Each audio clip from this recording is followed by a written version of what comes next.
प्रार्थना का पेट बहुत जोर से दुख रहा था, इसीलिए वह किंजल के कहने पर हॉस्पिटल जाती है और हॉस्पिटल में चेकअप कराने के बाद उसे पता चलता है कि वह तो प्रेग्नेंट है। उसके पेट में गौतम का बच्चा है और यह बात जानने के बाद उसके पाँव तले जमीन खिसक जाती है। उसकी आंखों के सामने अंधेरा छा जाता है। वह बस ये चाहती थी कि सारी बातें गौतम को पता ना चले, लेकिन अचानक से प्रार्थना के हाथ से रिपोर्ट के पेपर्स उड़ जाते हैं और वो सीधे आते हैं गौतम के हाथ में और फिर गौतम बेल्ट निकाल के प्रार्थना को मारने लगता है। आखिर पूरी कहानी क्या है, आइए जानते हैं आज के एपिसोड में। कहानी की शुरुआत होती है अनुपमा और राही से, जहाँ पे अनुपमा राही से मिलती है और देखती है कि राही कितनी ज्यादा भावुक हो चुकी है। राही कहती है कि अम्मा, अगर माँ और बच्चों में अनबन हो जाती है तो क्या माँ घर छोड़ के चली जाती है, अपने बच्चों को छोड़ कर चली जाती है? आप मुझे मनाती, आप मुझे रोकती, लेकिन आप मुझे छोड़ कर क्यों चली गई? अनुपमा अपने कान पकड़ के कहती है कि सॉरी, लेकिन अब तो तू मिल गई है ना, मेरी बेबली मुझे वापस मिल गई है, अब सब कुछ ठीक हो जाएगा। वो भी तेरे जन्मदिन के दिन। बोलो, जन्मदिन तेरा और गिफ्ट मुझे मिला। मैं बहुत ज्यादा खुश हूँ कान्हा जी, आपने मेरी पुकार सुन ली।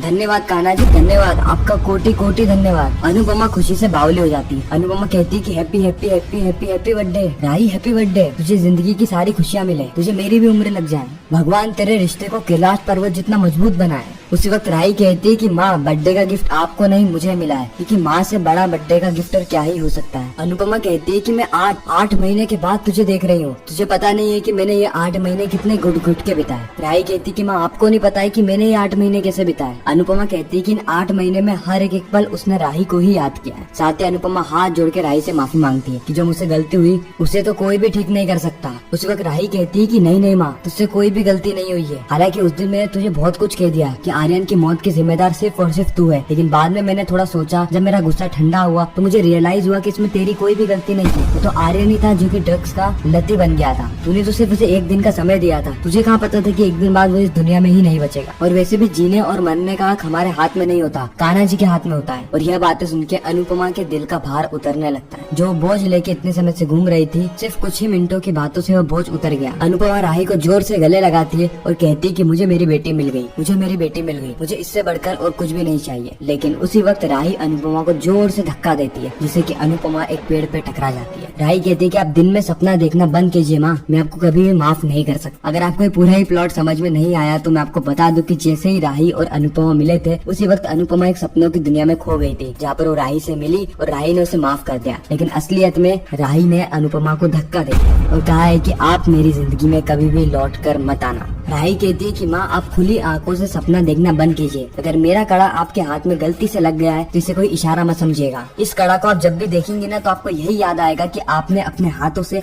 आपकी और मेरी, हम दोनों की जिंदगी बर्बाद कर दी है। अनुपमा कहती है कि राही, आज तेरा बर्थडे है और तेरे बर्थडे के दिन मैंने तुझे देख लिया, मेरे लिए इतना ही काफी है, मुझे और कुछ भी नहीं चाहिए। राही कहती है जितना आप मुझे देख के खुश है ना, उससे 2 गुना ज्यादा मैं आपको देखकर दुखी हूँ, क्योंकि पहले तो आपने मेरी जिंदगी खराब कर दी और आज तो मेरा बर्थडे भी खराब कर दिया। इस बार भी कान्हा जी ने सिर्फ और सिर्फ आपकी सुनी। शायद आपने मांगा होगा कि आपको एक बार मुझसे मिलना है तो भगवान ने आपको मिलवा दिया, लेकिन मैंने पिछले 8 महीने से हर दिन यही मांगा था कि मैं आपसे कभी भी ना मिलूं, मैं आपका चेहरा फिर कभी भी ना देखूं। आपको शायद अंदाजा भी नहीं है कि आपके कुकर्मों की सजा मुझे मिल रही थी। इतने लोगों के ताने नफरत झेल कर मैं मर रही थी। आप तो अपना काम करके वहाँ से भाग गई, लेकिन पूरा ही इल्जाम मेरे सर पर आ गया। मेरे को सभी लोग एक कातिल की बेटी समझने लगे। मेरे रिश्ते, मेरे सपने सब कुछ चूर चूर हो गए। आज मुझे खुशियों का थोड़ा सा मौका मिला था, लेकिन वहाँ पर भी आप आ गई। आज पहली बार मुंबई आके मुझे ऐसा लगा कि मैं खुद की सांस ले पा रही हूँ, खुद की जिंदगी जीने वाली हूँ, लेकिन आप तो यहाँ पर भी मेरा दोष बनकर आ गई। आपसे शायद मेरी खुशियाँ देखी नहीं जाती ना, इसलिए जब भी मेरी जिंदगी में खुशियाँ आती है आप उसी वक्त टूट पड़ती है, एक पनौती बनकर। आपने जो किया ना, मुझे लगा था कि इसके बाद आप चुल्लू भर पानी में डूब मरेंगी, लेकिन आप तो हंसी खुशी से मेरी जिंदगी बर्बाद करने पे तुली हुई है। अनुपमा कहती कि बेबली, मैं जिंदा हूँ, लेकिन मैं किस तरीके से जी रही हूँ ये सिर्फ मैं ही जानती हूँ। राही कहती कि आप नहीं जानती मैं किस तरीके से जी रही हूँ। हर दिन मैं नफरत का घुट पी रही हूँ, आंखों से खून के आंसू निकलते हैं। आपने सिर्फ आर्यन की जान नहीं ली है, आपने मेरी खुशियों का भी मर्डर किया है। सब लोग सही कहते हैं कि खूनी है आप, खूनी। राही अपने आप को ही मारने लगती है और कहती है कि क्यों क्यों क्यों क्यों क्यों आपने ऐसा क्यों किया, आखिर आपने ऐसा किया क्यों? अनुपमा राही को रोकती है और कहती है कि राही, मुझे मार ले, लेकिन अपने आप को चोट मत पहुंचा, ऐसा मत कर राही, ऐसा मत कर।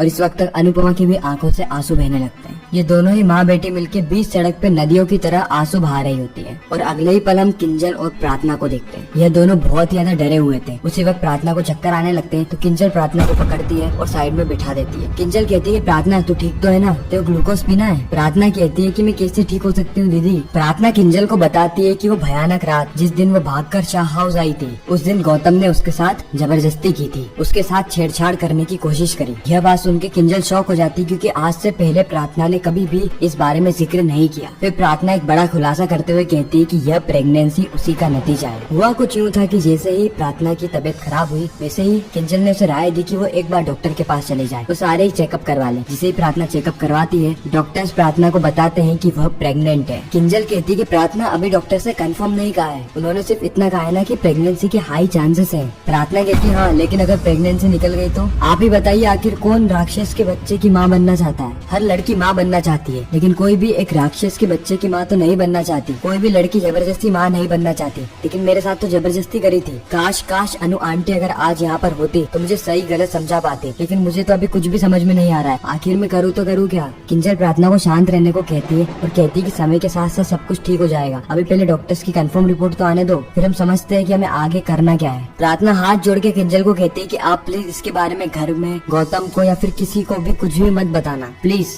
उसी वक्त हम देखते हैं कि प्रार्थना का ध्यान नहीं होता है, लेकिन उसकी रिपोर्ट में से एक कागज उड़ के सीधे गौतम की कार पर चिपक जाता है। गौतम यहाँ पे प्रार्थना पे नजर रखने आया होता है और वो हर दिन प्रार्थना पे नजर रखता है बिना प्रार्थना को पता लगे, और फिर गौतम उस रिपोर्ट को पढ़ लेता है। राही अनुपमा को कहती है कि आप जानना चाहती है ना क्या हुआ, तो जानिए। अब पापा द ग्रेट पराग कोठारी नहीं रहे। जिस कंपनी को बनाने के लिए उन्होंने अपना सब कुछ दिया, 8 महीने से उन्होंने अपनी कंपनी की शक्ल तक नहीं देखी है। पापा उम्मीद से पहले बूढ़े हो गए, माँ हद से ज्यादा कड़वी हो गई, और परी की जिंदगी उदासी से भरी हो गई। प्रेम अपने सपनों को मार के बिजनेस संभाल रहा है, सिर्फ और सिर्फ आपके चलते, सिर्फ और सिर्फ आपके कारण। आप देख रही है आपके सिर्फ एक गलत फैसले ने कितनी जिंदगियां बर्बाद कर दी। उसी वक्त वहाँ पर प्रेम आने लगता है, जिससे कि राही हाथ जोड़ के गिड़गिड़ाते हुए अनुपमा को कहती है कि वो यहाँ से चली जाए। अनुपमा कहती है कि मैं एक बार प्रेम को देख लूं, लेकिन राही मानती नहीं है, और उसी वक्त वहाँ पर प्रेम आ जाता है। प्रेम राही से कहता है कि राही तुम रो क्यों रही हो? राही पीछे पलट के देखती है तो अनुपमा वहाँ पर नहीं होती, लेकिन अनुपमा अभी भी छुप के प्रेम और राही को देख रही होती है। अनुपमा एक बच्चे को 2 फूल देती है और कहती है कि जाओ वो इन दोनों को देकर आओ, और अनुपमा वापस से छुप जाती है। वो बच्चा इन दोनों को फूल देता है और राही समझ जाती है कि यह फूल उसकी अनुमा ने ही उसे दिया है, इसलिए जैसे वो टैक्सी में बैठ के जा रही होती है उसी वक्त वो फूल भी गिरा देती है। अनुपमा इस वक्त तक रो कर पागल हो रही थी। राही और प्रेम के जाने के बाद अनुपमा उन दोनों ही फूल को उठाती है और अपने सीने से लगाने लगती है। कान्हा जी ने अनुपमा की इच्छा तो पूरी कर दी थी, क्योंकि अनुपमा ने इच्छा में सिर्फ यह मांगा था कि वह एक बार राही को देख ले, लेकिन इनका रिश्ता अभी भी कड़वाहट से भरा हुआ है। तो मैं मिठास की सुगंध की जगह कड़वाहट की बू आ रही है। इन माँ बेटी का रिश्ता अब पहले की तरह नहीं रहा, इनकी जिंदगियां बदल गई है, इनकी जिंदगी का मकसद बदल गया है, लेकिन क्या पता किस्मत इन्हें वापस से मिलाना चाहती हो। और इसी नोट के साथ एक खूबसूरत एपिसोड यहीं पर ही खत्म हो जाता है, इस ट्विस्ट और सस्पेंस के साथ कि क्या अनुपमा वापस से शाह परिवार में लौट कर जाएगी, क्या अनुपमा का वापस से कोठारी परिवार से आमना सामना होगा। अब यह तुम्हें पता चलेगा आने वाले एपिसोड में। बाकी आपको यह रिकैप कैसा लगा कमेंट सेक्शन में जरूर बताना। अगर आपको वीडियो अच्छी लगी तो वीडियो को लाइक करके चैनल को सब्सक्राइब करके ज्यादा से ज्यादा लोगों को ये वीडियो शेयर करना, ताकि हमारी फिर से मुलाकात हो।